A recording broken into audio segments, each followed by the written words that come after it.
I need to know, why do Black men and Black women struggle so bad to have relational discourse in a productive and a conducive way, right?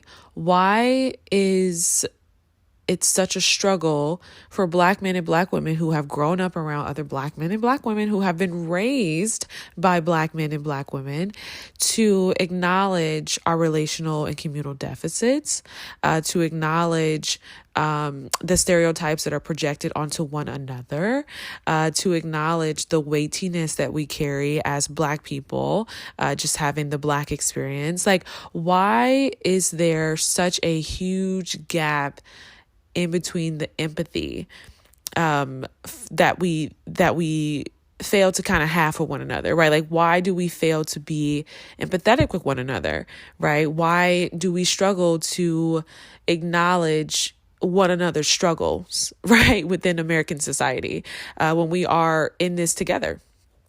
I mean, there's, there's no other Black person outside of Black men and Black women who are having this experience. So I don't know. Like, I want to know from a sociological standpoint, because, I've read the Willie Lynch letter. We could take it back to castration. We could take it back to, all those things. But like, for me, for some odd reason, that is just an answer that doesn't suffice, right? Because here we are, fast forward, and we're not going to deny the fact that there aren't still lynchings and like that stuff is actually still going on, right?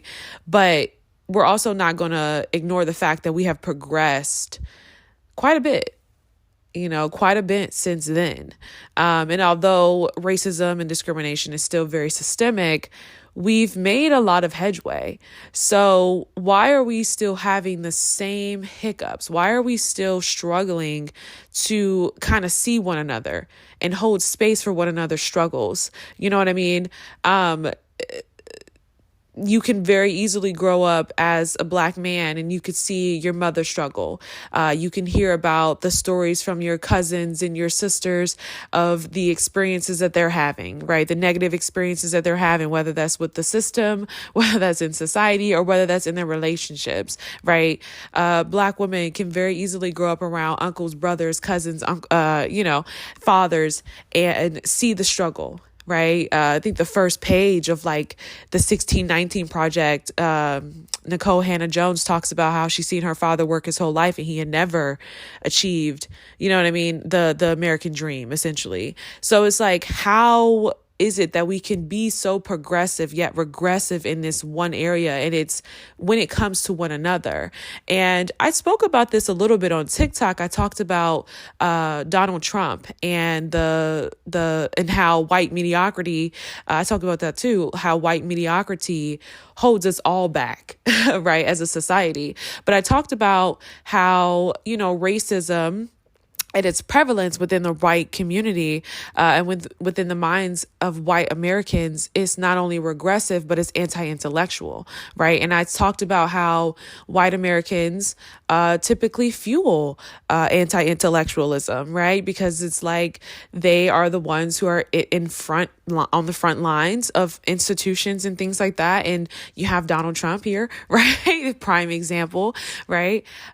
So it's like, I feel like there's something here that is holding us, and I don't really know what that is, right? Like, I feel like I kind of know, but genuinely, I need some type of consensus. Like, I need some type of I need something backing this reasoning, because I just don't seem to understand it, right? I don't seem to understand it. I've tried to simplify this in many different ways. Is it a lack of emotional resilience? Is it a lack of emotional intelligence? Are we struggling to kind of articulate certain things? Are we struggling to kind of heal from certain things? Are we like, what is it? Are we still enduring something in our personal lives? You know what I mean? What is it that is really, hindering us from moving to a place of love and harmony and understanding? right? Like, I don't understand it. I really don't understand it.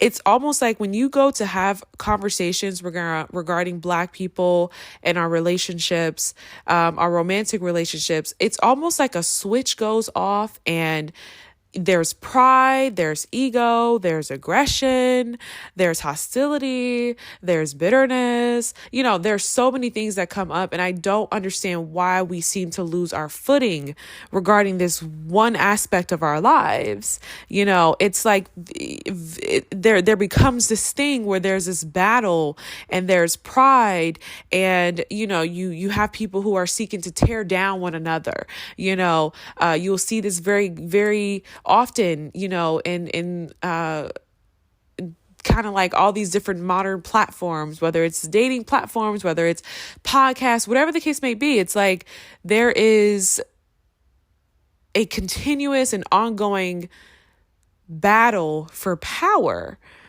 You see what I'm saying? And it's like, what is this? Is it a spirit? What is it? Is it a curse? I don't know. Okay. I don't know, but I do need answers.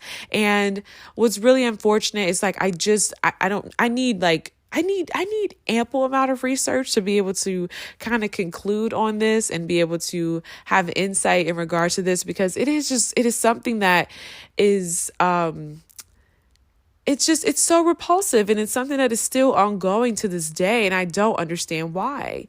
I don't understand why it is an either or issue when we have all been under the same system. We are all undergoing the same struggles,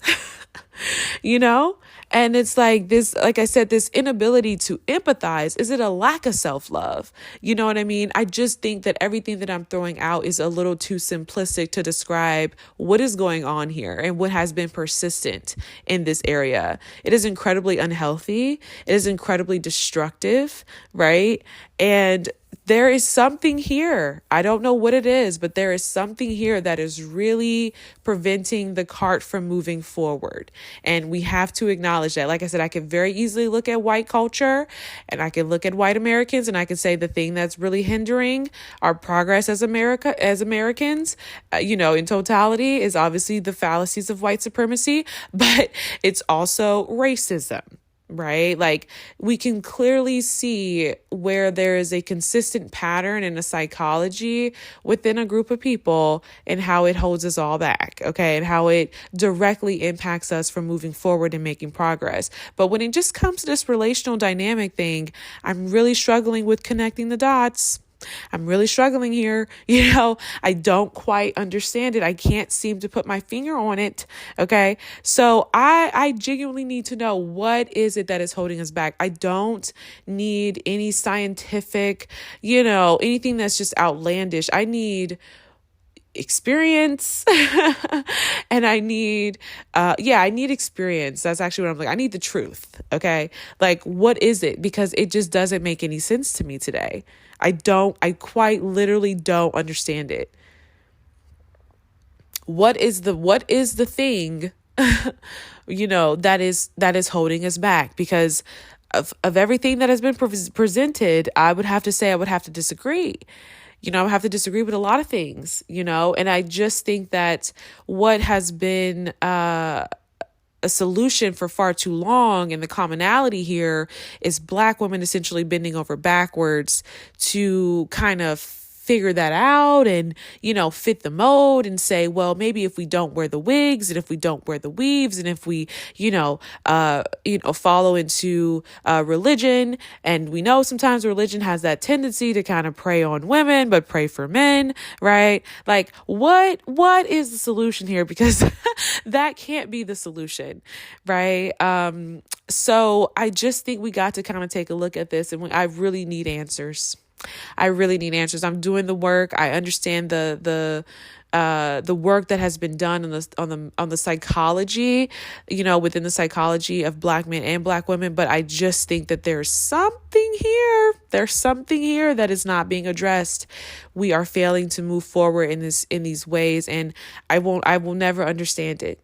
I will never understand it. Well, let me not say never, but I am seeking to understand it. But I mean, the work in itself, it becomes incredibly exhaustive when it becomes argumentative.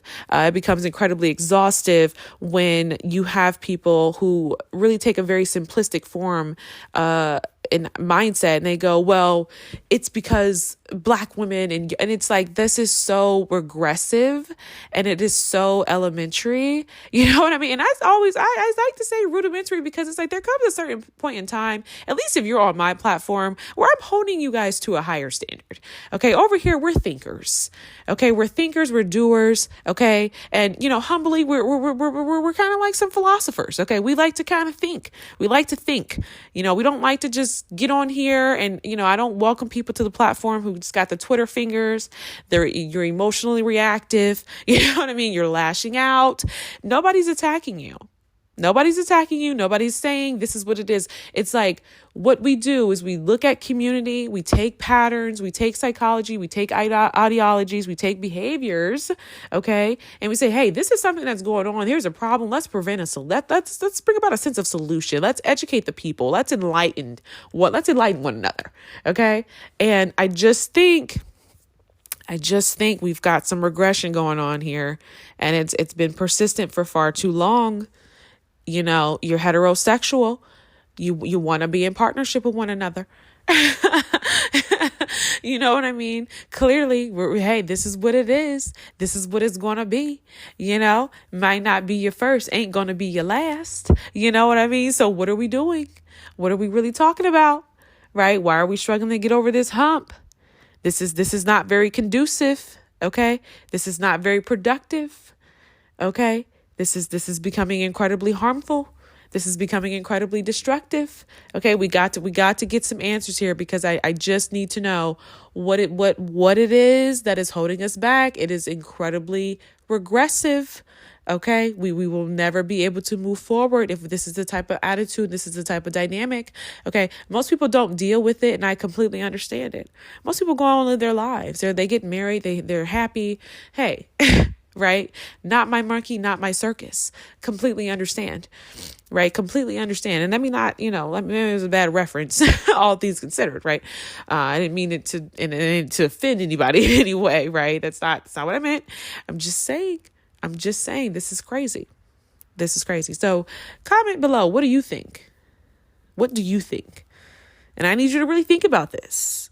Okay? I really don't want to entertain the idea of either or. Okay. If we don't look at the systems, what are we looking at? Now, I don't know. I think we may have some truth to, hey, the people who are doing the work, who are doing the readings, who are getting educated, I think they might know something. They might be onto something. I don't know. You let me know.